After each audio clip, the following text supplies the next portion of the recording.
శ్రీ గురుభ్యో నమః. హరి ఓం. దంతాంచలేన ధరణీతలమున్నమయ్య పాతాళకేళిషు ధృతాది వరాగలీలం ఉల్లాఘనోత్ఫణఫణాధర గీయమాన క్రీడావదానం ఇభరాజముఖం నమామః. అమరీ కబరీ భార భ్రమరీ ముఖరీకృతం దూరీకరోతు దురితం గౌరీ చరణ పంకజం. ఇందీవరదళ శ్యామం ఇందిరానందకందళం వందారు జనమందారం వందేహం యదునందనం. వాగర్ధావివ సంపృక్తౌ వాగర్ధ ప్రతిపత్తయే జగతః పితరౌ వందే పార్వతీ పరమేశ్వరౌ. ఆపదామపహర్తారం దాతారం సర్వసంపదాం లోకాభిరామం శ్రీరామం భూయో భూయో నమామ్యహం. బుద్ధిర్బలం యశోధైర్యం నిర్భయత్వమరోగత అజాడ్యం వాక్పటుత్వం చ హనుమస్మరణాల్లభేతు. విరించిః పంచత్వం రజతి హరిరాప్నోతి విరతిం వినాశం కీనాశో భజతి ధనదో యాతి నిధనం. వితంద్రీ మాహేంద్రీ వితతిరపి సమ్మీలిత దృశా మహాసంహారిస్మిన్ విహరతి సతి త్వత్పతిరసౌ. జపో జల్పశిల్పం సకలమపి ముద్రా విరచనా గతిః ప్రాదక్షిణ్యక్రమణమశనాద్యాహుతి విధికి ప్రణామ సంవేశః సుఖమఖిలం ఆత్మార్పణదృశా సపర్యాపర్యాయస్తవ భవతు యన్మే విలసితం. సుధామప్యాస్వాద్య ప్రతిభయజరా మృత్యుహరిణీం విభజ్యంతే విశ్వే విధిశతమఖముఖాద్యాదివిశదః. కరాళం యక్ష్వేళం కబళితవతః కాలకలనా న శంభోస్తన్మూలం తవ జనని తాటంకమహిమా. కిరీటం వైరించం పరిహర పురః కైటభభిదః కఠోరే కోటీరే స్ఖలసి జహి జంభారి మకుటం. ప్రణమ్రే శ్వేతేషు ప్రసవముపయాతస్య భవనం భవస్యాభ్యుద్ధానే తవ పరిజనోక్తిర్విజయతే. స్వదేహోద్భూతాభిర్ఘృణిభిరణిమాద్యాభిరభితః నిషేవే నిత్యే త్వామహమితి సతా భావయతి యః. కిమాశ్చర్యం తస్య త్రినయన సమృద్ధిం తృణయతః మహాసంవర్తాగ్నిర్ విరచయతి నీరాజన విధిం. శ్రీ గురుభ్యో నమః. హరి ఓం. బుద్ధిమంతుడు, పరాక్రమశాలి, స్థిర నిశ్చయం కలవాడు అయినటువంటి శ్రీరామచంద్ర ప్రభువు భరతుణ్ణి ఓదారుస్తూ, భరతుడు ఎలా ఉన్నాడు? విచారగ్రస్తుడై దుఃఖశీలిగా ఉన్నాడు. ఆయన్ని ఓదారుస్తూ రెండు ముక్కలు చెప్పాడు. నాయనా, మానవుల పరస్పర సంబంధాలు పండిన చెట్టు నుంచి రాలిన పళ్ళు, అవి విచ్ఛిన్నం కాక తప్పదు. జీవికి ప్రతిక్షణం ఆయుర్దాయం క్షీణించిపోతూనే ఉంటుంది. సూర్యోదయ సూర్యాస్తమయాలు ఆ దృశ్యాలను చూచి ఆనందిస్తూ ఉంటాం. కానీ ప్రతిరోజు ప్రతి సూర్యోదయంతో ఆయువు క్షీణించిపోతుంది అని మనం గమనిస్తున్నామని పైకి అంటాం. కానీ అది మనస్సులో తీవ్రమైన పరిణామం చూపి దాని ఫలితం మన ప్రవర్తనలో కనిపిస్తుందా లేదా అంటే కనపడదు.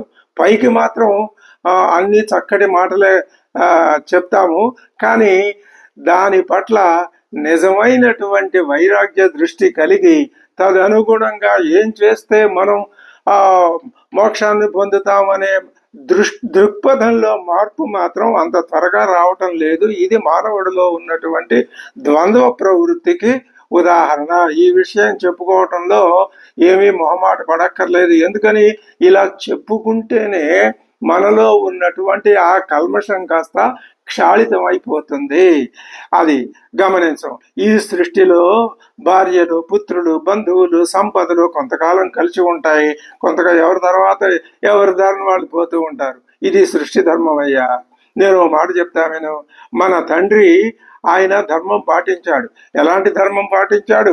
పూర్వకాలం నుంచి తనకి తన పెద్దలు అప్పచెప్పిన ధర్మాన్ని ఆయన పాటించాడు, యజ్ఞయాగాదులు చేశాడు, దేవతల్ని పూజించాడు, ప్రజల్ని కన్నబిడ్డల్లాగా పరిపాలించాడు. ఆయన గురించి విచారించాల్సిన అవసరం ఏముందయ్యా? నువ్వు ఓ పని చేయి, స్వస్థచిత్తుడివై, అంటే స్వస్థ, నీ మనస్సులో నీలో నువ్వు ప్రతిష్ఠించుకో, అంటే నీ స్వరూపంలో ఉండు. స్వస్థత అంటే అది అర్థం. అస్వస్థత అంటే నీలో నువ్వు లేకపోవటం. నాకు శరీరం టెంపరేచరు బీపీ ఇవన్నీ బాగానే ఉన్నాయండి, నిజమైనటువంటి అనారోగ్యం లేదు, కానీ మీరు అస్వస్థత అంటారేమిటి? అస్వస్థతే. ఎందుకని? నువ్వు నీది కాని దాంట్లో ఉండి ఇది నాది అనుకుంటున్నావు. అది స్వస్థత కాని విషయం. స్వస్థత ఏమిటి? నువ్వు ఏదైతే అయి ఉన్నావో అందులో నువ్వు ఉండు, అది స్వస్థ. నువ్వు ఇప్పుడు ఏం చేస్తావు అంటే స్వస్థుడవయ్యి వెళ్ళి తండ్రి గారి ఆజ్ఞ ప్రకారం అయోధ్యకు వెళ్ళి రాజ్యాన్ని పరిపాలించు. నేను కూడా ఇక్కడ తండ్రి గారి ఆజ్ఞ ప్రకారం ఈ 14 సంవత్సరాలు అరణ్యాల్లో ఉండి తిరిగి మళ్ళీ రాజ్యానికి వస్తాను అని ఆయన సంక్షిప్తంగా చెప్పాడు. ఈ మాటలు భరతుడికి ఏమాత్రం ఇంకా రుచిస్తాయి, కానీ ఆయన ఆఖరి ప్రయత్నం చేస్తున్నాడు. ఇంకా మనసులో ఏదో ఒక మూల ఆశ ఉంది అన్నమాట. ఎలాగైనా సరే శ్రీరాముడిని వెనక్కి మరలించి తీసుకుపోవాలి అని ఆయన యొక్క కాంక్ష. గట్టిగా మరో ప్రయత్నం చేయిస్తామని, ఓ అన్నగారు, నా తల్లి నాన్నగారిని వంచింది, ఆమె చేసిన ప్రతిజ్ఞ నాన్నగారిని ధర్మ సంకటంలో పడేసింది, ఆయన కూడా ఈ విధంగా ధర్మలోపమే చేశాడు. అది ఆయన ఎంతసేపు భరతుడి వాదం ఏమిటి? తండ్రి ధర్మాన్ని చేయలేదు, దానికి కారణం మా తల్లి మూలాన ఆయన చేయలేకపోయాడు. క్వచారణ్యం క్వచ క్షత్రం క్వచ జటాహ క్వచ పాలనం ఈదృశం వ్యాకృతం కర్మ నభవాన్ కర్తుమర్హసి. రాజ్య పరిపాలన ఎక్కడ? నువ్వు జ్యేష్ఠుడివి, ఈ అరణ్యాలేమిటి, ఈ జడలేమిటి, ఈ వనవాసం ఏమిటి, ఇది వద్దండి స్వామి. కాబట్టి నువ్వు ఇప్పుడు ఏం చేయాలి అంటే, మన వంశంలో జ్యేష్ఠుడే రాజ్యాన్ని పరిపాలించాలి అనేటటువంటి సంప్రదాయం, తండ్రి గారి సంప్రదాయం అంటున్నావుగా, మరి ఈ సంప్రదాయాన్ని కూడా నువ్వు పాటించి వచ్చి రాజ్యాన్ని స్వీకరించు. ఇది క్షత్రియ ధర్మం.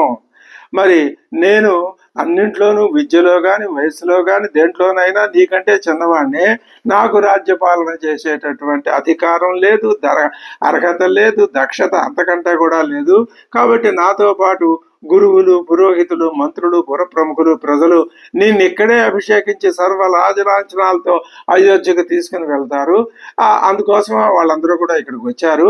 మా కోరికని, మా ధర్మాన్ని మన్నించి వెనక్కి రావాల్సిందిగా నేను మేము ప్రార్థిస్తున్నాం. మమ్మల్ని దయచూడు, నా ప్రార్థన మన్నించి, నువ్వు మన్నించలేదనుకో, ఇప్పుడు నేనేం చేస్తాను, నేను కూడా నీతో పాటు లక్ష్మణుడిలాగా అరణ్యవాసం చేస్తాను, నీకు వదినమ్మకు సేవలు చేస్తూ ధన్యుడిని అవుతాను అన్నాడు. ఆఖరి మాట ఆయన వాదం అదే. భరతుడితో పాటు అయోధ్య నుంచి వచ్చిన వాళ్ళంతా కూడా చేతులెత్తి నమస్కారాలు చేసి శ్రీరాముడికి వెనక్కి రమ్మని వాళ్ళు ప్రార్థించారు. ఎంతమంది చెప్పినా శ్రీరాముడు మాత్రం తన యొక్క నిర్ణయాన్ని ఏమాత్రం మార్చుకోలేదు. భరతుడిని అనునయిస్తూ ఓ మాట అంటున్నాడు, తమ్ముడు, నేను అరణ్యవాసం చేయటం ధర్మసమ్మతం, అది ఎలాగో నేను చెప్తాను విను. నువ్వు ఇప్పటిదాకా తండ్రి అధర్మంలో ప్రవర్తించాడని అంటున్నావుగా, కాదు, తండ్రి గారు ధర్మ ప్రవర్తనలోనే ఉన్నారు. నీ తల్లి ఏం చేసింది కైకమ్మ, ఆవిడ్ని మన తండ్రి గారు వివాహం చేసుకున్నప్పుడు ఆమెకు కలిగిన పుత్రుడికే రాజ్యాన్ని ఇస్తాను అని ఆయన తండ్రి గారు ప్రతిజ్ఞ చేశాడయ్యా. దేవాసుర సంగ్రామంలో నీ తల్లి మన తండ్రి గారికి సహాయం చేసేసరికి కృతజ్ఞతగా అందుకు ఆవిడికి 2 వరాలు ఇచ్చాడు. వాటినే మీ అమ్మగారు, మా అమ్మగారు ఇప్పుడు ఆవిడ కోరుకున్నది. అందులో మొదటిదేమిటి? నీకు రాజ్యాభిషేకం, రెండవది నాకు వనవాసం. దాన్ని నాన్నగారు ఆమోదించారు. ఆయన్ని సత్యవాక్ పరిపాలకుడిని చెయ్యాలి అంటే మనం ఆయన ఆజ్ఞలు పాటించవలసిందే, లేకపోతే ఆయనకి అసత్య దోషం అంటుతుంది. అది మన వంశంలోనే లేదు, అది కూడా మన వల్ల కలుగుతుంది, మనం పుత్రులుగా జన్మించడం వల్ల కలుగుతుంది, అది మనకి మంచిది కాదు ఇంకొక ధర్మ విషయం సూక్ష్మం ఇక్కడ మనం గ్రహించాలి. ఎందుకు శ్రీరాముడు తండ్రి గారి యొక్క సత్యవాక్పాలన ద్వారానే నేను నా మాటను నిలబెట్టుకుంటాను అని ఎంతమంది ఎన్నిసార్లు అయోధ్య నుంచి అందరూ చెప్తున్న ఎంతమంది చెప్తున్న ఆ మాటే అంటున్నాడు అంటే, రాముని ప్రవర్తన ఆయన ఎక్కడి నుంచి వచ్చాడు? పరమాత్మే రాముడుగా అవతరించాడని మనం చెప్పుకుంటున్నాం కదా. ఈ రాముడు నేను రాముణ్ణి కాదు పరమాత్మనే అని మనకి చెప్పాలిగా. 11,000 సంవత్సరాల తర్వాత అయినా చెప్పాలి అంటే ఆయన యొక్క ప్రవర్తన ద్వారా ఆచరించి చూపించాలి. అంటే పరమాత్మ స్థితిని, ఆత్మస్థితిని పొందాలి అంటే ప్రతివాడు మనస్సులో సత్యాభిసంధుడై ఉండాలి. ఇది చాందోగ్యం చెప్పిన మాట. సత్యం. ఒకడు దొంగతనం చేశాడు, ఏమన్నారు? అక్కడ అగ్నిని పెట్టండి అన్నారు. అతడు కనుక అగ్నిని పట్టుకుంటే అది కాలితే అనృతాభిసంధి లేదు సత్యాభిసంధి అని ఒక చిన్న ఉపాఖ్యానం చెప్పారు. అది ఆధునిక యుగానికి ఎంతవరకు అన్వయిస్తుందా అనేది వేరే విషయం, అలా ఉంచుదాం. కానీ ఆ కథలో మాత్రం ఒక విధమైన నిజాయితీతనం ఉన్నది. ఇప్పుడు ఏమంటున్నాడు శ్రీరాముడు? నేను నా వలన తండ్రి గారు అసత్య సంధుడైనాడు అనే మాట నా వలన వస్తే నేను మోక్షం పొందలేను. ఎవరికైనా ఇదే ధర్మం. కాబట్టి మరణకాల ఆసన్నంలోనైనా ఈ ఉన్నటువంటి వాటి అన్నింటినీ తొలగించి కేవలం సత్యాభిసంధి, అది అంత తేలిగ్గా సిద్ధించేది కాదు. ఎన్ని వందల జన్మల తర్వాతనో ఆ స్థితి లభిస్తుంది. కానీ విడిచిపెట్టకుండా ప్రయత్నం చేయటం మన కర్తవ్యం. అది శ్రీరాముని యొక్క అంతరంగం ఇక్కడ మనం గ్రహించవలసింది అని నేను కూడా వనవాసం పూర్తి చేస్తాను అన్నాడు. రాముడు సరే ఈ మాట చెబితే ఇంకా భరతుడు ఏమీ మాట్లాడలేకపోయాడు. కానీ ఇక్కడ వాల్మీకి మహర్షి ఒక చిన్న ఉపాఖ్యానం కల్పిస్తున్నాడు. దేనికైనా పూర్వపక్షం ఉంటేనే కానీ సిద్ధాంతం ప్రబలంగా లోకంలో వ్యాపించదు అనే ఒక విషయాన్ని మనం ఎప్పుడూ అనుకుంటూనే ఉన్నాం. ఇక్కడ అటువంటి విప్రతిపత్తి ఒకదాన్ని తీసుకొచ్చి దాన్ని ఖండించి అసలు విషయాన్ని స్థాపించాలి. ఎవరి ద్వారా? జాబాలి అనే మహర్షి ద్వారా. ఆ జాబాలి ఆయన బ్రాహ్మణోత్తముడే. ఆయన్ని ధర్మ మార్గంలో ఎవరు శ్రీరాముడిని వెనకకు మరలించరేయాలని ఆయన కనిపెట్టి పోనీ అధర్మ మార్గంలోనైనా వాదించి వెనక్కి మళ్ళిద్దామా అనే ఆలోచన జాబాలికి వచ్చిందట. అందుకనే ఆయన ఏం చేశాడు? ఒక వితండవాదాన్ని తీసుకొచ్చాడు. ఏమిటా వితండవాదం అంటే నాస్తికవాదం. ఓ శ్రీరామచంద్ర, నువ్వేదో ఉంది పరమాత్మ అంటున్నావు కదా, అస్థితి నాస్తితి అనేటటువంటి చర్చలు ఉన్నాయి కదా, నువ్వు అస్థి ఉన్నదే అనే అంటున్నావు కదా, నేను నాస్తి అంటున్నానయ్యా, లేదు అంటున్నానయ్యా అని. ఇంకా ఏమంటాను తెలుసా? శ్రీరామ, ధర్మం ఏమిటయ్యా? ధర్మం, ఆ ధర్మాల్ని పక్కన పెట్టు. చనిపోయిన తర్వాత జీవుడు నరకానికే వెడతాడో స్వర్గానికే వెడతాడో ఎవరు చూడొచ్చారు? చూసి వచ్చి మళ్ళీ తిరిగి వచ్చి చెప్పిన వాళ్ళు ఎవరైనా ఉన్నారా? లేరుగా. ఎదురుగా కోరకుండానే వచ్చిన భాగ్యాన్ని కాలదనుకోవటం ఇదే ధర్మం అంటే? మూర్ఖత్వం కాదా ఇది? వాటిని అనుభవించడమే తెలియగలవాడు చేయవలసిన పని. చనిపోయిన వాళ్ళ పేరుతో బ్రతికున్న వాళ్ళకి పెట్టే భోజనం చనిపోయిన వాళ్ళకి చేరుతుందంటావా? ఇది ఎలా నమ్మమంటావు? ఒకడు విదేశాల్లో ఉన్నాడనుకో, వాడి పేరుతో ఈ దేశంలో ఉన్నవాడికి భోజనం పెడితే వీడు ఇక్కడ భోజనం చేస్తే ఈ భోజనం విదేశాల్లో వాడికి కడుపు నిండుతుందా?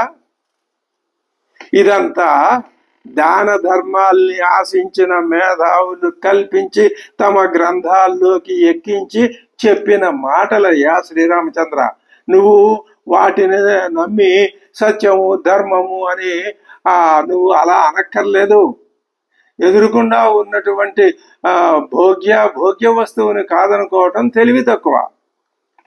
ప్రతివాడు ఒంటరిగానే పుట్టి ఒంటరిగానే పెరిగిపోతున్నాడు కదా, ఎవరినెవరు అనుసరిస్తారు?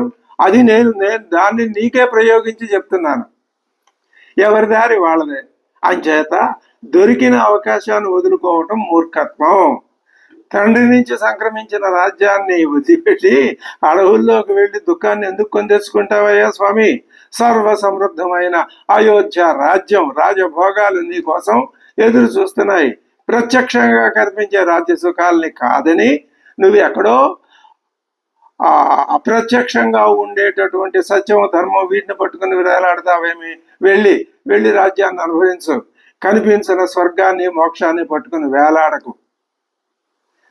సతాం బుద్ధిం పురస్కృత్య సర్వలోక నిదర్శనీం రాజ్యం త్వం ప్రతిగృహ్ణీష్వ భరతేన ప్రసాదిత.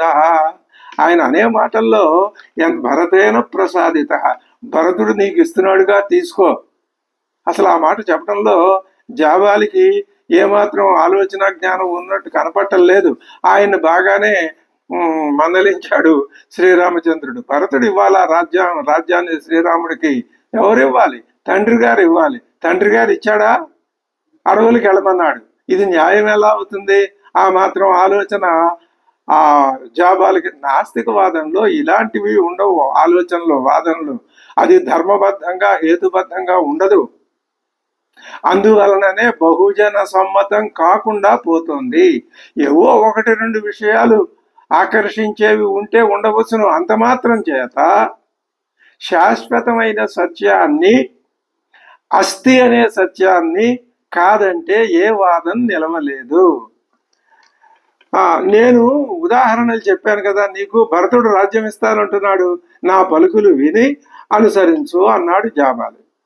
జాబాలి నాస్తికవాదం విన్నాడు శ్రీరామచంద్రుడు. ఆయనకి ఎంతో బాధ కలిగింది, నొచ్చుకున్నాడు. ఆ మాటలు హితంలా కనిపించేవే కానీ అహితంగామైనవి, కర్తవ్యంలాగా కనిపించేవే కానీ అది అకార్యం, అది కర్తవ్యాంశం కాదు. జాబాలితో అంటాడు, ఓ జాబాలి మహాశయ, ఒకడి చరిత్ర ఎలా ఉంటుంది అనుకున్నావు? వాడి నడవడికని బట్టి ఉంటుంది.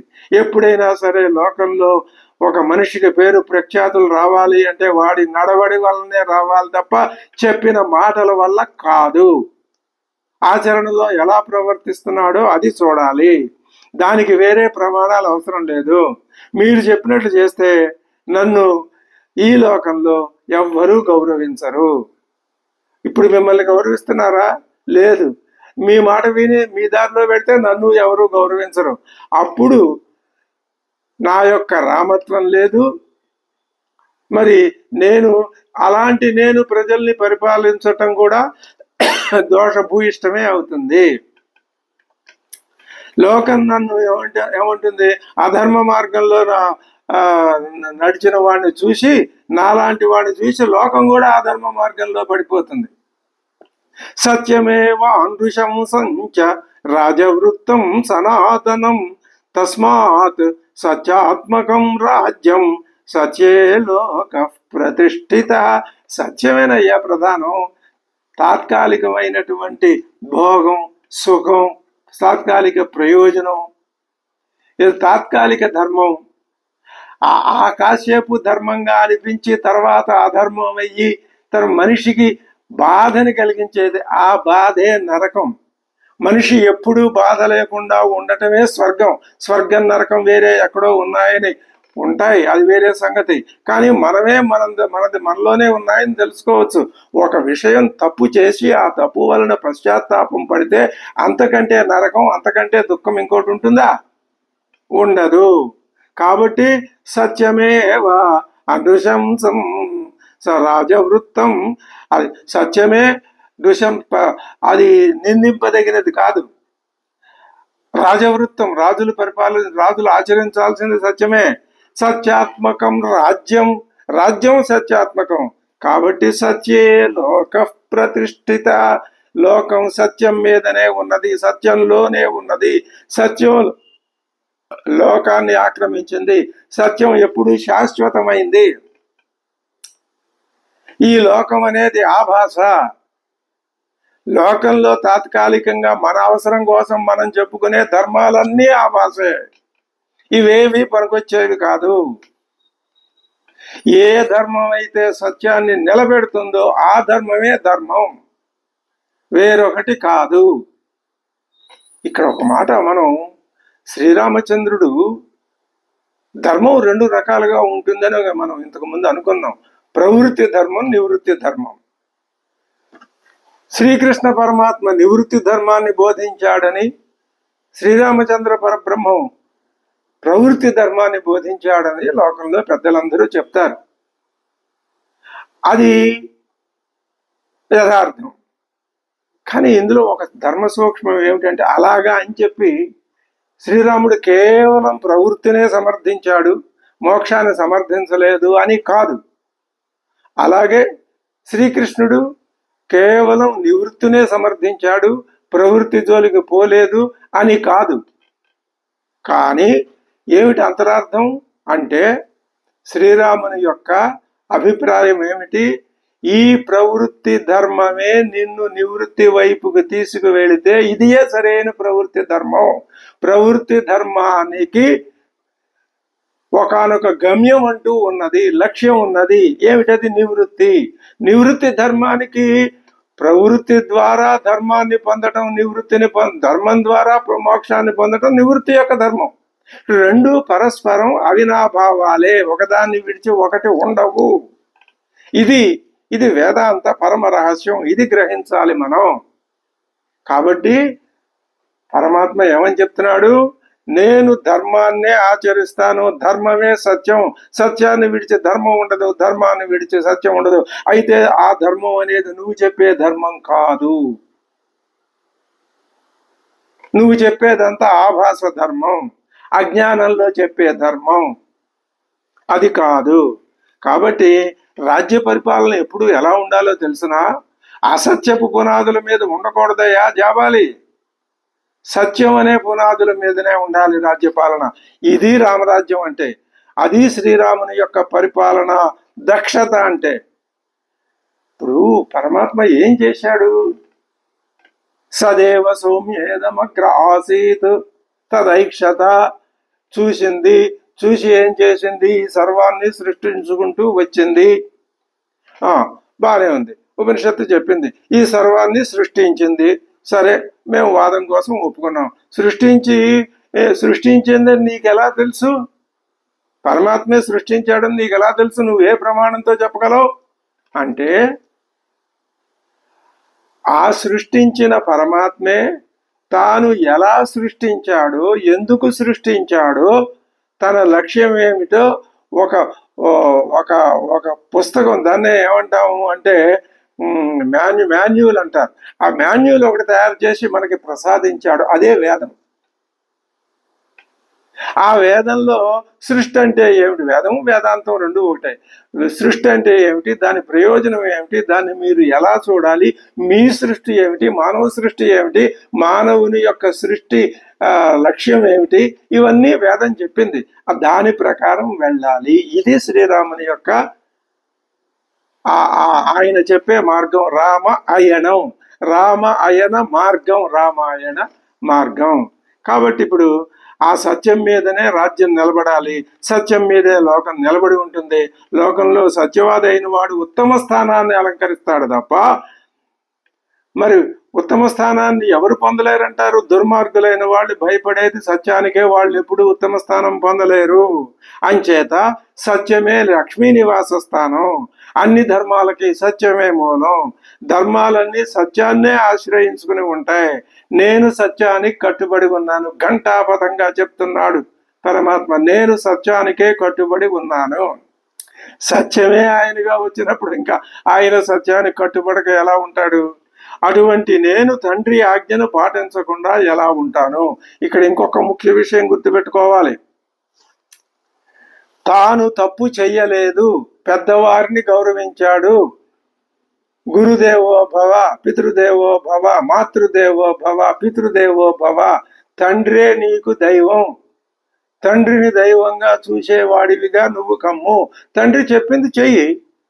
తండ్రి ఎప్పుడూ నీకు అక్రమం, అన్యాయం, అసత్యం చేయమని చెప్పడు. కాబట్టి ఆయన చెప్పినట్టు నువ్వు చేస్తే నీకు సంతృప్తి ఉంటుంది, నీలో ఏ దోషము ఉండదు. అప్పుడు నువ్వు మోక్షాన్ని పొందుతావు. ఇది రాముడు ఆచరణ. మనకి సంబంధించినటువంటి విధానంగా మనం కూడా ఇదే స్థితిలో వెళ్ళాలి. కాబట్టి ఇప్పుడు తండ్రి ఆజ్ఞను నేను పాటించకుండా ఎలా ఉంటాను? ఈ పాపం 3 రకాలుగా ఉంటుంది అంటున్నాడు శ్రీరాముడు. మొట్టమొదటిది మనస్సులో వచ్చే ఆలోచన, రెండవది నాలుగుతో చెప్పే మాట, మూడవది శరీరంతో చేసే మా మా పని. అంటే నేను సత్యాన్ని ఆచరిస్తూ ఈ 3 రకాల పాపాలకి దూరంగా ఉంటాను. కాబట్టి నువ్వు యుక్తియుక్తంగా చెప్పింది నాకు ఆచరణ యోగ్యమైంది కాదయ్యా జాబాలి. కథం హ్యహం ప్రతిజ్ఞాయ వనవాసమిమాంగురౌ భరతస్య కరిష్యామి వచోహిత్వా గరోర్వచ. నేను తండ్రికి వనవాసం చేస్తానని ప్రతిజ్ఞ చేసి వచ్చి ఇప్పుడు ఆ మాటల్ని అబద్ధం చేసి భరతుడి కోరికను అంగీకరిస్తానా? ఇది నాకు తగిన పనేనా? పరిశుద్ధమైన మనసుతో కార్యాకార్యాలను తెలుసుకుని పితృవాక్య పరిపాలనే చేస్తాను తప్ప నేను మరొక విధంగా ప్రవర్తించేటటువంటి అవకాశం లేదు అని తన దృఢ నిశ్చయాన్ని మళ్ళీ చెప్తూ ఆయనకి చిరు కోపం వచ్చింది. ఓ మహాశయ, ఓ బ్రాహ్మణోత్తమ, వాల్మీకి మొట్టమొదట జాబాలని పరిచయం చేస్తూ బ్రాహ్మణోత్తమ అన్నాడు. మరి అటువంటి బ్రాహ్మణోత్తమైన బ్రాహ్మణుడు అంటే ఇక్కడ జన్మత వచ్చిన కులం అది కాదు. బ్రహ్మవాదంలో బ్రహ్మజ్ఞానంతో ఎవరు నిరంతరం బ్రహ్మజ్ఞానంలో ఉంటూ తనను సమీపించిన వారికి ఆ బ్రహ్మజ్ఞానాన్ని అందిస్తూ నిరంతరం బ్రహ్మ అనేటటువంటి ఆలోచనలోనే ఉండేవారు ఎవరైనా సరే బ్రాహ్మణుడే. కాబట్టి అటువంటి బ్రాహ్మణోత్తముడు జాబాలి ఈ మాట ఎందుకు చెప్పాడు? అది ఒక వ్యతిరేక దృక్పథాన్ని ఎదురుకుండా ప్రదర్శిస్తే రాముడు లొంగుతాడా లేదా? ఇది రాముడికి పరీక్ష. ఒక్క రాముడికే కాదు, అన్ని పాత్రలకి అన్ని రకాల పరీక్షలు వచ్చినాయి. భరతుడికి పెద్ద పరీక్ష. రాముడు ఆ పరీక్షని అలవోకగా పరిష్కరించాడు, లోకానికి ఆరాధనీయుడయ్యాడు. మరి భరతుడు పరిష్కరించలేక నానా అవస్థాపడి ఆయన కొట్టుమిట్టాడుతున్నాడు, ఇంకా ఒక ఒడ్డుకి రాలేకపోతున్నాడు. నువ్వు జాబాలతో అంటున్నాడు, నువ్వు వేద ధర్మానికి వ్యతిరేకమైన బుద్ధి నీకు ఎలా వచ్చిందయ్యా? నువ్వు బ్రహ్మజ్ఞాన సంపన్నుడివి కాదా? ధర్మ మార్గాన్ని విడిచిపెట్టి పరలోకాలే లేవు అనే ఆలోచన నీకు వచ్చిందే. పరలోకాలు లేవా? నేను ఒక ప్రశ్న అడుగుతాను, పరలోకం లేదు అన్నావు నువ్వు, ఈ లోకమే ఉంది, పోయిన తర్వాత ఏమీ లేదంటున్నావు. ఆ ఏమీ లేదని చెప్పేది ఎవరయ్యా జాబాలి? ఎవరు? ఏమీ లేదు అని ఏ ప్రమాణంతో నువ్వు చెప్తున్నావు? ఆ చెప్పడానికి ఏదో ఒకటి ఉండాలి. అది నీలాగా వచ్చిపోయేది కాదు, నీలాగా మారిపోయేది కాదు, నీలాగా పరిమితమైంది కాదు. నీలాగా అంటే నీ జ్ఞానంలాగా. అది పరిమిత జ్ఞానమైనా వచ్చిపోయే జ్ఞానమైనా దానికి ఆసక్తి ఉండదు. చనిపోయిన తర్వాత కూడా ఏముంటుందో అని చెప్పాలి అంటే దానిని కూడా తనలో ఇమిడించుకున్నటువంటి సంపూర్ణ జ్ఞానమే చెప్పగలగాలి. ఆ జ్ఞానం ఎవరికి ఆ జ్ఞానం లభిస్తుంది? సృష్టిలో ఒక మానవుడికే లభిస్తుంది, నీకే లభిస్తుంది. నాకు అంత జ్ఞానం లభించదు, నాకంత స్థాయి లేదు అనుకుంటావా? తక్కువ స్థాయిలో ఉండు. లేదు, నాకు ఆ జ్ఞానం ఉన్నది, నేను ఆ జ్ఞానమే, అసలు ఇది కాదు అనుకున్నావా? దాటిపోతాం. ఇందులో అంత పెద్ద కఠినమైన విషయం ఏముందయ్యా జాబాలి? నాస్తికవాదానికి చోటు ఎక్కడుంది లోకంలో? లేదు. మరి పరలోకాలు లేవంటున్నావా?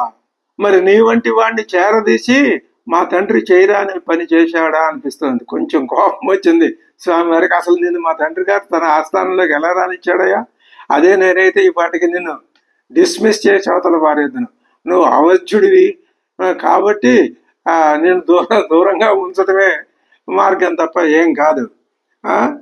నీ పూర్వులంతా ఎలాంటి వాళ్ళు ఒకసారి ఆలోచించుకో. వాళ్ళంతా జ్ఞాననిష్ట గలవాళ్ళు. జ్ఞానం అంటే ఏమిటి? ప్రజ్ఞానం, అంతే తప్ప అజ్ఞానం కాదు. వేదాన్ని ప్రమాణంగా స్వీకరించారు. వేదం అంటే ఏంటి అనుకున్నావు?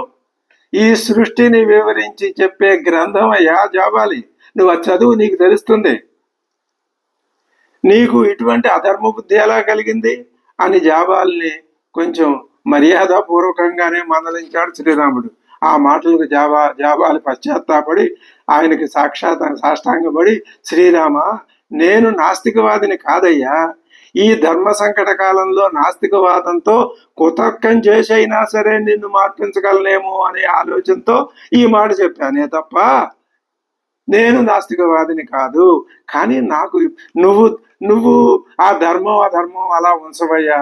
అక్కడ ఉన్నటువంటి మానవులందరూ, పౌరజానపదులందరూ నీ పరిపాలన కోరుకుంటున్నారయ్యా. మరి వాళ్ళ మాట నువ్వు కాదంటావా? నాకు ఆ సంగతి చెప్పు. మీ తండ్రి గారి మాట చేస్తానంటున్నావు, సంతోషమే. మరి వాళ్ళ మాట, వాళ్ళ కోరిక ఎవరు తీరుస్తారు? ఏమిటి దీనికి పరిష్కారం అని ఆ జాపాలి మాటల్లో ఆయన అనకపోయినా వాల్మీకి ఆ విధంగా అనిపించేటట్టు చేశాడు. శ్రీరాముడికి ఆ ఆలోచన వచ్చింది. ఆయన ఏం చేస్తాడు అనే విషయం మనం చూడాలి. అంటే ఇక్కడ తన పరిపాలన సాగాలి, అక్కడ తన పరిపాలన సాగాలి. ఎందుకని?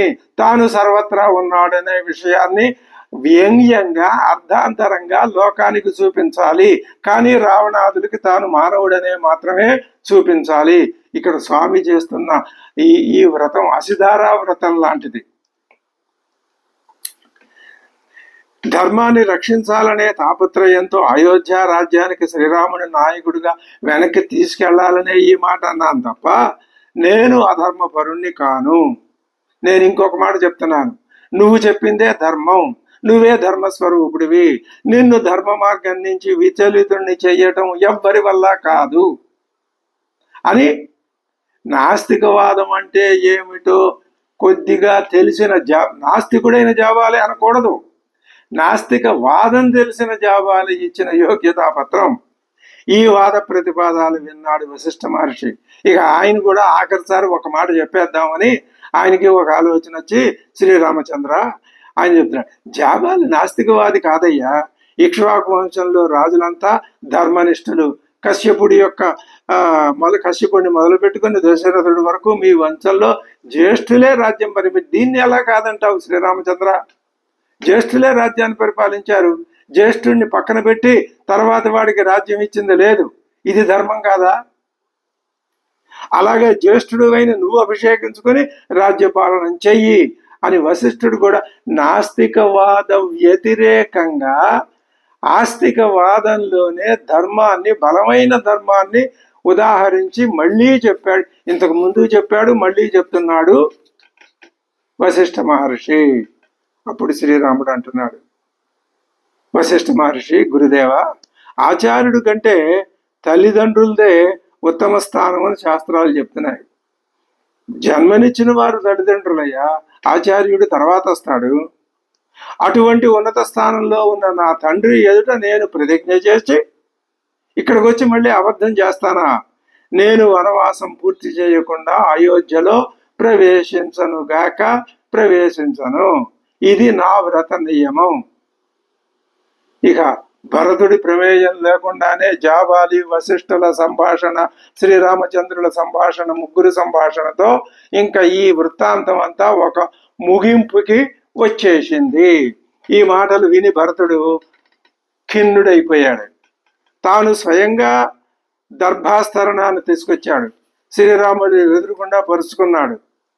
నా అన్నగారు అయోధ్యకి తిరిగి వచ్చేదాకా నేను ఇక్కడే ఉంటాను, ప్రాయోపవేశం చేస్తాను అన్నాడు. అది చూసి శ్రీరాముడికి కొంచెం బాధ కలిగింది. ఆయన మనస్సు కొంచెం గాయపడింది. తమ్ముడు, ఇలా ప్రాయోపవేశం చేయటం ధర్మం కాదయ్యా. నా మాట విను. ఇప్పుడే కాదు, ఎప్పుడూ ఇలాంటి పని చేయకు. తండ్రి నిర్ణయాన్ని మార్చే అధికారం నీకు కానీ, నాకు కానీ, ఇంకెవరికి కానీ లేదు. తండ్రి ఏం చేశాడు? నాకు వనవాసం అప్పగించాడు, నీకు రాజ్యం అప్పగించాడు.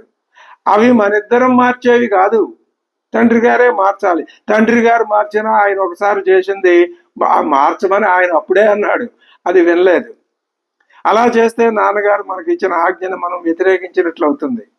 నువ్వు ఎటువంటి వాడివి?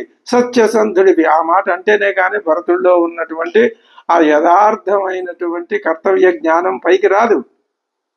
నువ్వు సత్యసంధుడివి, పితృభక్తి భ్రాతృభక్తి ఉన్నవాడివి. నేను వనవాసం పూర్తి చేస్తాను, తిరిగి వస్తాను, అప్పుడు నీతో కలిసే రాజ్యపాలన చేస్తాను.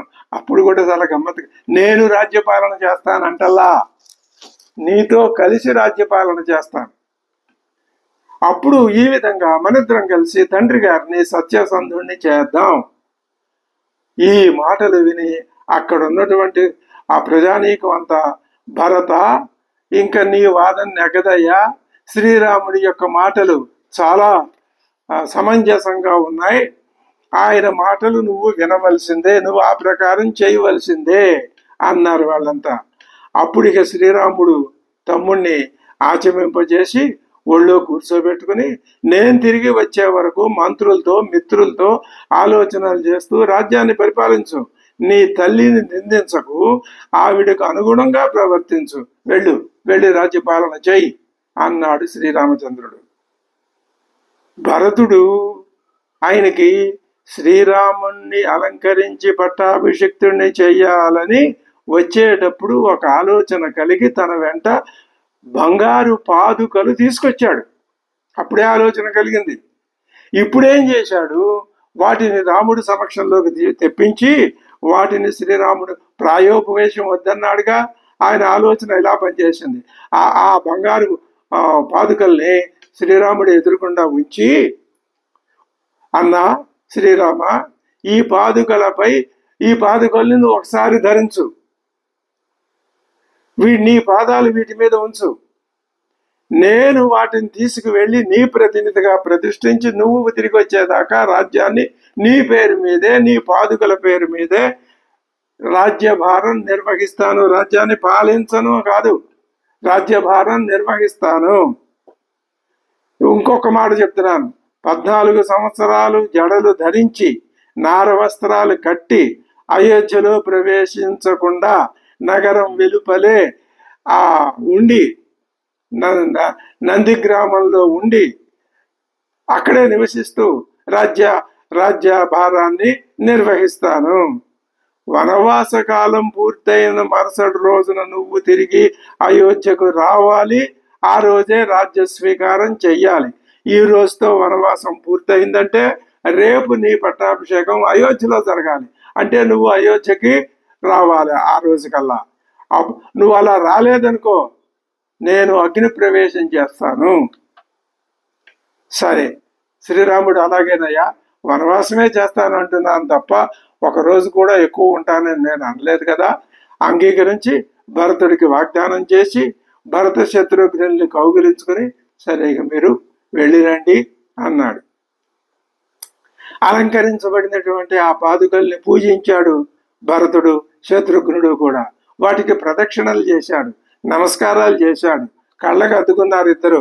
వాటిని తీసుకెళ్లి దశరథ మహారాజు కూర్చునేటటువంటి భద్రగజం మీద వాటిని ప్రతిష్ఠించారు, ఉంచారు. తర్వాత వాటిని తన శిరస్సు మీద ధరించుకున్నాడు. రథం ఎక్కి తన పరివారంతో అయోధ్యకు బయలుదేరాడు భరతుడు. తల్లుల్ని అయోధ్యకు పంపించాడు. తాను అయోధ్యకు దగ్గరలో ఉన్న నందిగ్రామం నందిగ్రామంలో ఓ పర్ణశాల నిర్మింపజేశాడు. దానిలోనే అలంకరించబడినటువంటి శ్రీరామ పాదుకల్ని ప్రతిష్ఠించాడు. రాముడి పాలన మీదే, పేరు మీదే పరిపాలన నిర్వహించడం ప్రారంభించాడు. సర్వకార్యాలు అక్కడి నుంచే నిర్వహిస్తున్నాడు భరతుడు. తన శాసన విషయాలన్నీ ప్రతి నిత్యం ప్రతి క్షణం ఏం శాసనం చేసింది, ఏ పరిపాలన చేసింది అన్ని విషయాలు ఆ పాదుకలకే నివేదించాడు. ఈ విధంగా శ్రీమంతుడైన భరతుడు రామపాదుకులకే అభిషేకం చేసి తాను వాటికి అధీనుడై రాజ్యపాలన చేస్తున్నాడు. తతస్తు భరత శ్రీమాన్ అభిషిచ్య ఆర్యపాదుకే తదధీన తదా రాజ్యం కారయామాస సర్వదా. తదా హి యత్కార్యముపైతి కించిత్ ఉపాయనంచోపకృతం మహార్హం సపాదుకాభ్యాం ప్రథమం నివేద్య చకార పశ్చాత్ భరతో యథావతు యత్కార్యముపైతి కించితు, ఏ పని తాను ప్రారంభించినా ఉపాయనంచోపకృతం మార్గం. రాజ్యానికి, రాజుగారికి ఎటువంటి గొప్ప గొప్ప కానుకలు వచ్చినా వాటిని ముందుగా సహా పాదుకాభ్యాం ప్రథమం నివేద్య, మొట్టమొదట పాదుకులకే నివేదించేవాడు. తరువాత పశ్చాచ్చకార భరతో యథావతు, ఆ తర్వాత చేయవలసిన రాజ్యాన్ని కార్యాన్ని చేసి రాజ్య పరిపాలన చేస్తున్నాడు. ఇది భరతుడు రాజ్య పరిపాలనా విధానం. ఇక్కడ మనకు ఒక విషయం గమనించాలి. రామ లక్ష్మణ భరత శత్రుఘ్నుడు నలుగురు కూడా దశరథ మహారాజు పుత్రులే కదా, నలుగురు నారాయణ స్వరూపులే కదా. తనని తాను చతుర్థ విభజ్య అనే కదా మహావిష్ణువు చేసిన పని. మరి నలుగురు రావణ సంహారం కోసం అవతరించిన వాళ్లే కదా. రామావతారం ఎందుకు జరిగింది? రావణ సంహారం కోసం. రామావతారం ఎన్ని రూపాల్లో వచ్చింది? 4 రూపాల్లో. రామ లక్ష్మణ భరత శత్రుఘ్న. మరి అయితే లక్ష్మణ భరత శత్రుఘ్నులకి రావణ వధతో సంబంధం లేదా అనేటటువంటి ఆలోచన వస్తుంది. అయితే వాళ్ళల్లో శ్రీరాముడు ఏం చేశాడు? తన దైవత్వాన్ని మరుగుపరిచి కేవలం ధర్మాన్ని మాత్రమే ఆశ్రయించి ఆచరించిన ధర్మావతారుడు కాబట్టే రామో విగ్రహవాన్ ధర్మ అని గుర్తింపబడ్డాడు. తనలో ఉన్న దైవత్వాన్ని మరుగుపరిచాడు, కేవలం ధర్మాన్ని మాత్రమే ఆశ్రయించాడు. ఆ ధర్మం కూడా ఎటువంటిది? ఉత్తమోత్తమ ధర్మం, వేద సమ్మతమైన ధర్మం, తాత్కాలికమైన ధర్మం కాదు. అలా చేయటం వలననే రాముడు సాక్షాత్తు ఆకారం ధరించినటువంటి ధర్మమే అనే పేరు లోకంలో వచ్చింది. తండ్రి పట్ల వినయ విధేయతలు కానీ చూపించడమే కాదు, తండ్రి ధర్మ సంకటంలో పడినప్పుడు ధర్మ దృష్టితో త్యాగ నిరతితో తండ్రిని సత్యప్రతిష్ఠుణ్ణి చేయటానికి కావలసినటువంటి స్థిర బుద్ధిని ప్రదర్శించాడు శ్రీరామచంద్రుడు. ఆ విధంగా రాజ్యాన్ని స్వసుఖాన్ని కూడా తృణప్రాయంగా భావించి త్యాగం చేసిన మహోన్నత మూర్తి శ్రీరామచంద్రుడు. ఆయన ఆదర్శ స్వరూపుడు, పురుషోత్తముడు. కాబట్టి ఇక అయోధ్యాకాండలో శ్రీరాముని యొక్క ధర్మ తత్పరత్వం ఏ విధంగా ప్రారంభమైంది, ఎంత దృఢమైనటువంటి నిర్ణయంతో కొనసాగింది చూశాం. మరి మిగిలిన వాళ్ళకి ఆ పద్ధతి లేదా? ఉన్నది. అది ఎలాగా? ఇంకా లక్ష్మణుడు ఉన్నాడు. ఆయన ఏమిటి? పుట్టినప్పటి నుంచి అన్నగారి మీద అమితమైన గౌరవం, ప్రేమ, భక్తి అన్ని కలవాడు. అసలు తండ్రి గారి మీద భక్తి గౌరవం ఉన్నాయో లేవో, తండ్రి గారిని నిందించాల్సి వచ్చినప్పుడు చాలా గట్టిగానే తీవ్రంగానే నిందించాడు కూడా. అన్నగారు దగ్గర లేకపోతే ఆయన అన్నం కూడా ముట్టడు. అటువంటి స్వభావం లక్ష్మణుడిది. అన్నగారిని ఎవరైనా ఏదైనా అన్నా సహించడు. అన్నగారి మీద ఏగవాళ్ళనే సహించలేడు. మరి ఏం చేస్తాడు? అన్నగారికి సేవ చేయటమే ఆయన పరమావధి. తన సుఖం కూడా తనకు లేదు, తెలియదు. అన్నగారే లోకం. ఆయనకు సేవ చేయటంలోనే ఆనందం అనుభవిస్తాడు. ఇప్పుడు శ్రీరాముడికి యువరాజ్యాభిషేకం చేస్తానన్నాడు కదా దశరథ మహారాజు. ఆ నిండు సభలో ఆ మాట చెప్పి ఆ తర్వాత ఏం జరిగింది? కైకమ్మకి ఇచ్చిన వరాల వల్ల ఆ వరాలకు లొంగిపోయి శ్రీరాముడిని వనవాసానికి పంపించటంతో అక్కడ ధర్మ సంకటం ఏర్పడింది కదా. రాముడు స్వచ్ఛందంగా తాను వనవాసానికి ప్రయాణం అయితే మినకుండిపోయాడు. లక్ష్మణస్వామి అధర్మాన్ని సహించలేకపోయాడు. రాముడేమి అసలు ఏం మాట్లాడలేదు. సహించలేకపోయింది లక్ష్మణుడే. అన్నగారితో తండ్రిని ఎదిరించి నువ్వు సింహాసనాన్ని ఎక్కువ, నేను నీ వెనకున్నాను, ఎవరు అడ్డం వస్తారో చూస్తాను అన్నాడు. ఎవరైనా అడ్డగిస్తే గనక నా కరవాలానికి గురి చేస్తానని కూడా అన్నాడు. అవసరమైతే తండ్రిని నిర్బంధించి పడేస్తానన్నాడు, లేదా వధించడమైనా చేస్తానన్నాడు. శ్రీరాముడు ఏమన్నాడు? తండ్రి ఆజ్ఞ శిరోధార్యమయ్యా, ఆయన్ని సత్యవ్రతుణ్ణి చేయటం నా పుత్రుడిగా నా ధర్మం అని ఆ ఒక్క మాటతోటే లక్ష్మణుణ్ణి సమాధానపరిచాడు, శాంతపరిచాడు, తన దారిలోకి తీసుకొచ్చాడు శ్రీరామచంద్రుడు. ఇక అక్కడి నుంచి వనవాసంలో అన్నకంటే ముందు నడవటం ప్రారంభించాడు లక్ష్మణస్వామి. అన్నగారికి వదిన గారికి సేవ చేయటానికే సిద్ధపడ్డాడు. వనవాస కాలం అంతా అన్న వదినలతో వాళ్ళకే సేవ చేసి ఆ సేవలోనే ఆనందం పొందిన పరమ భక్తుడు. అంటే అర్థమేమిటనమాట? ఈ విధంగా అన్నగారు రావణ వధ చేస్తుంటే అన్నగారికి ఆ రావణ వధ ప్రయత్నంలో అన్నగారు అలసిపోయినా, మరే విధంగా అవసరం వచ్చినా, మరే విధమైన అవసరం వచ్చినా కూడా తాను అన్నగారి వెంట ఉండి ఆ విధంగా రావణ వధలో ఈయన పాత్ర నిర్వహించాడు. ఇది ఒక విషయం. ఇంకా పోతే 3, 4 భరతుడు ఉన్నాడు, శత్రుఘ్నుడు ఉన్నాడు. ఈ భరతుడు అన్నగారి మీద ఉన్నటువంటి గౌరవం లక్ష్మణుడికున్న గౌరవం కంటే కూడా ఎక్కువే, అధికమే. మరి తల్లి కోరిక తెలిసిన తర్వాత తల్లిని నిందించాడు, రామ వనవాసానికి దుఃఖపడ్డాడు, రాజ్యధర్మం చెప్పాడు, జ్యేష్ఠుణ్ణి రాజుని చెయ్యాలి అని అనుకుని సపరివారంగా చిత్రకూటానికి వచ్చాడు. రాముణ్ణి తిరిగి రమ్మని ఎన్నో విధాలుగా వేడుకున్నాడు. రామచంద్రుడు ఒప్పుకోకపోతే ప్రాయోపవేశానికి కూడా సిద్ధపడ్డాడు. అన్న బదులుగా తాను వనవాసం చేసి తండ్రి కోరికను తీరుస్తానని అన్నాడు. అన్నను రాజ్యపాలన చేయమని వేడుకున్నాడు. ఒకసారి కాదు, కనీసం 5-6 సార్లు వేడుకున్నాడు. రాజ్యార్హత తనకు లేదని స్పష్టపరిచాడు. అన్నకే అన్ని విధాల రాజ్యార్హత ఉంది అని రుజువు చేశాడు, ప్రకటించిన మహాపురుషుడు.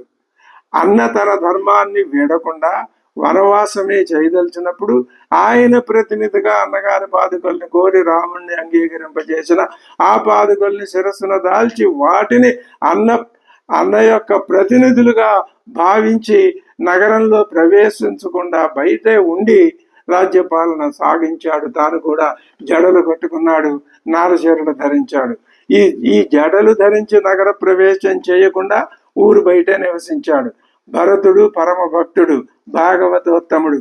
మరి లక్ష్మణుడు లాగా రావణ వధలో పాల్గొనలేదు కదా, రాజ్యపాలనలోనే ఉన్నాడు కదా అనే అనుమానం మనకు వస్తుంది. ఈ ప్రశ్నకి జవాబు చెప్పుకోవడం చాలా తేలిక. ఎందుకని? రాముడు నిర్వహించవలసిన, ఎప్పుడైనా తన కర్తవ్యం తాను చేస్తూ తన ధర్మాన్ని తాను నిర్వహిస్తూ శత్రు సంహారం చెయ్యాలి. ఇక్కడ శత్రు సంహారం అంటే రావణ వధ లౌకికంగా.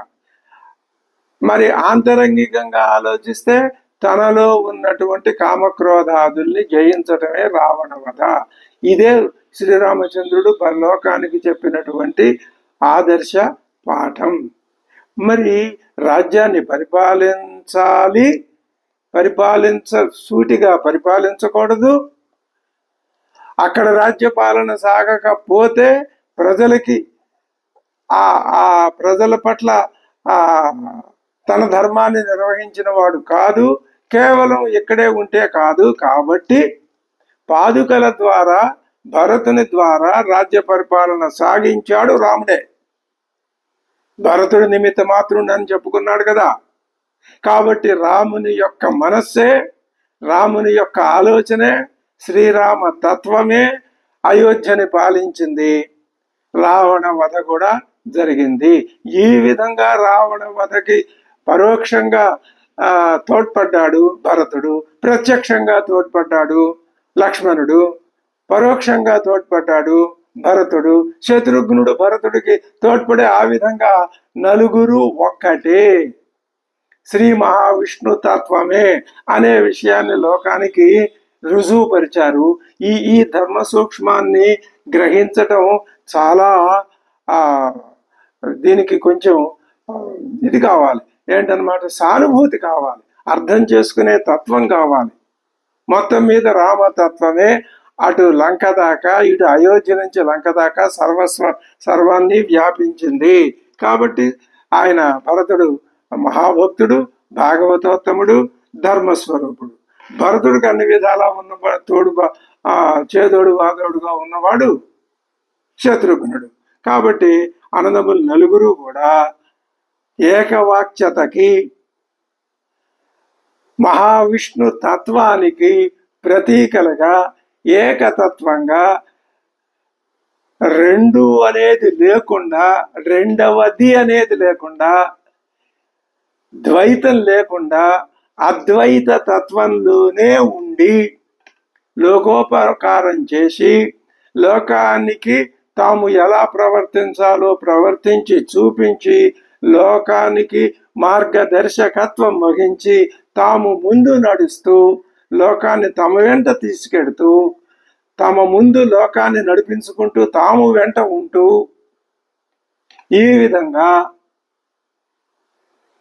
జీవుల్ని ఉద్ధరించటానికి అవతరించినటువంటి మహత్కావ్యం, గ్రంథం, మహాకావ్యం శ్రీమద్ రామాయణం. కాబట్టి ఈ రకంగా పరిశీలించినట్లయితే రామాయణంలో ఈ 4 పాత్రలు 4 అనర్ఘ రత్నాలుగా ధర్మమూర్తులు. ఒక్కసారి ఆ విశేషణాలని చెప్పుకుంటే ధర్మమూర్తులు పితృధర్మం, పుత్రధర్మం, సతీధర్మం, రాజధర్మం, భృత్యధర్మం ఒకటేమిటి, సర్వధర్మాల వేదరాశి. ఆ వేదరాశే రామాయణంగా వాల్మీకుల కలంలో నుంచి జారువారింది. రాముని కథని చదివి ఆ ధర్మాల్ని తెలుసుకుని వాటిల్లో కొన్నింటినైనా మనం ఆచరిస్తే మన జీవితం ధన్యమవుతుంది అని చెప్పుకుంటూ శ్రీరామచంద్రుడు ఆయన ధర్మస్వరూపుడు.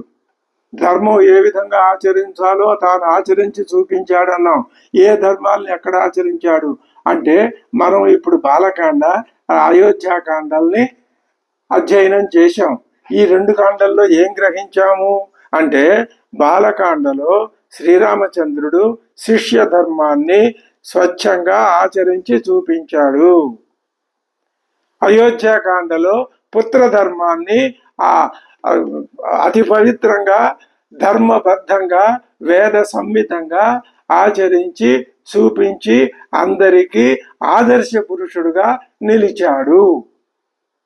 కాబట్టే రామో విగ్రహవాన్ ధర్మ. రాముడు విగ్రహ ఆకారం ధరించిన ధర్మమే.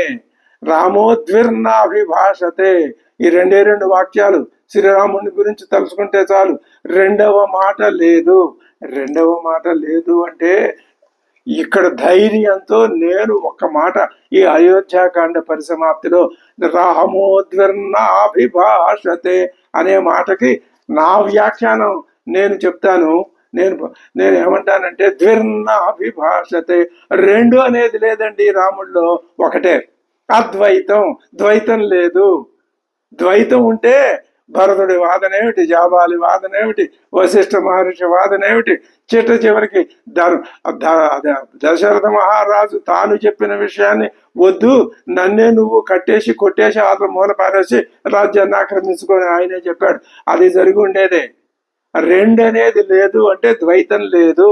మీరు గనక ద్వైత దృష్టిలో పడినట్లయితే మీకు ధర్మ దృష్టి నిలవదు.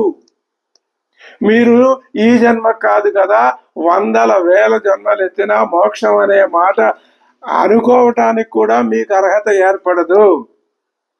ఒక్క అద్వైత భావన 24 గంటలు మీ మనస్సులో ఉంటేనే మీకు ఆ మోక్షం అనే దారిలో ఒక అడుగు తీసి ఒక అడుగు నెమ్మదిగా తప్పడడుగులు వేసుకుంటూ వెళ్ళే ఆ యోగ్యత కొంత కాకపోతే కొంత అయినా లభించవచ్చు.